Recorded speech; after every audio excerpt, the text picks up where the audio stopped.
Bonjour et bienvenue sur Décideur TV. Comment la technologie permet-elle aux directions financières de manœuvrer pendant la crise?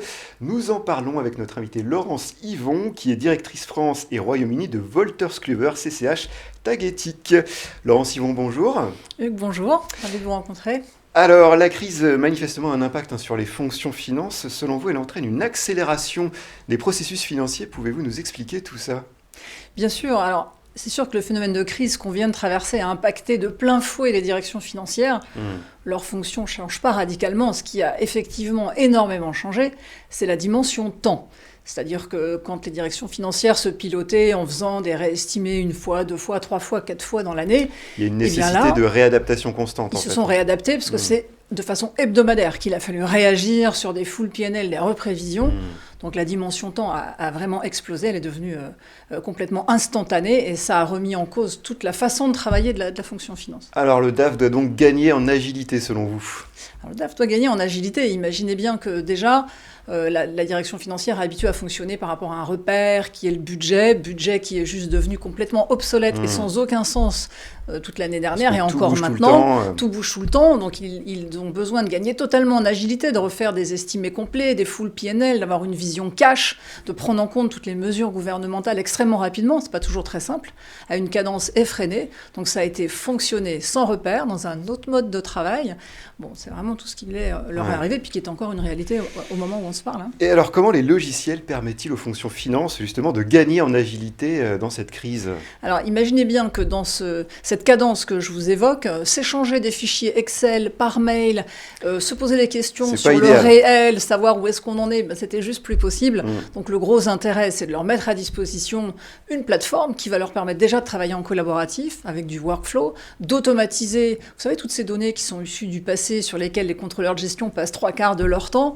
Donc déjà, d'automatiser tout cela pour leur donner vraiment le maximum de bande passante sur les simulations, les what-if, les analyses d'impact. C'est ça qu'ils ont fait. Et c'est ce qu'ils ont fait au quotidien pendant toute cette période de crise qu'ils ont traversée. Donc la technologie, elle est là pour leur permettre de le faire, leur permettre d'avoir de la sécurité sur leurs données, de la traçabilité, de la confiance dans les chiffres et surtout d'arrêter de passer du temps sur des tâches à super faible valeur ajoutée. Vous savez, on parle de data crunching, ça il faut l'arrêter. La techno est là pour ça quand même. Alors vous parliez justement de la donnée. Selon vous, elle a un rôle essentiel, cette data, notamment sur le travail d'anticipation du DAF. Pouvez-vous nous en dire davantage?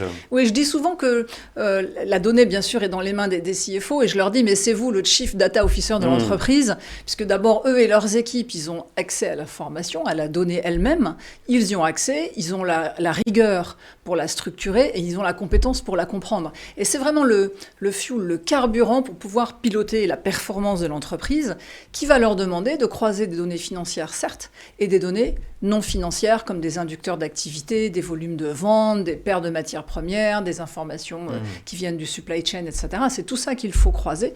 Et c'est à la croisée de ces chemins, bien sûr, qu'on va pouvoir piloter la performance de l'entreprise.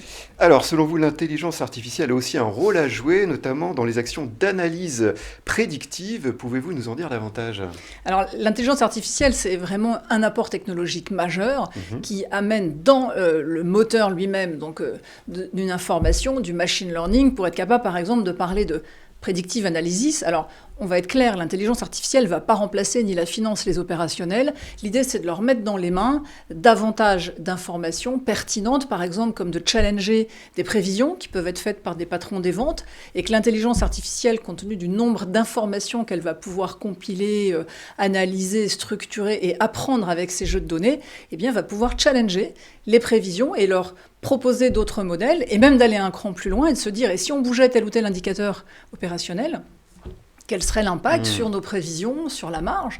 Donc c'est vraiment ce qu'on va leur mettre dans les mains. C'est déjà une réalité grâce à la technologie, encore une fois. Alors pour conclure cet entretien sur une note positive, on a l'impression que la crise, malgré tout, peut aussi fonctionner comme une opportunité pour les directions financières. Alors au plan technologique, on en a déjà parlé, mais également d'une manière générale, vous confirmez? Bien sûr, alors prenons-le vraiment comme une opportunité de se transformer. C'est devenu réellement un besoin impérieux de se transformer dans la période qu'ils viennent de traverser. Donc l'idée, c'est vraiment de penser autrement, d'oser faire autrement, c'est oser le changement, pas faire des petits projets de quick win, mais mais d'oser le big bang de leur transformation, d'aller droit au but, de se réinventer, de repenser leur pilotage et d'oser vraiment se projeter dans le futur avec une nouvelle façon de faire, aussi de motiver, de retenir leurs talents. Dieu sait s'ils sont précieux dans la fonction finance, donc profitez-en, et beaucoup viennent nous voir en nous disant « Ok, on ne peut plus continuer comme ça, donc maintenant on y va, il faut qu'on se pilote à une maille très fine, il faut qu'on pilote l'entreprise, il faut qu'on pilote le cash, juste pour le devenir de l'entreprise, donc c'est plus une option, c'est une nécessité, c'est maintenant, c'est sur la table. » Ils nous disent, vous savez, le CFO brille en temps de crise, alors ils n'avaient peut-être pas envie de briller, mais ils se sont retrouvés sur le devant de la scène, c'est une opportunité, profitons-en pour gérer la transfo. Eh bien, merci pour cette intervention, Laurence Yvon. Merci à toutes et à tous de nous avoir suivis. C'était l'interview du Monde du Chiffre. À très bientôt sur Décideur TV.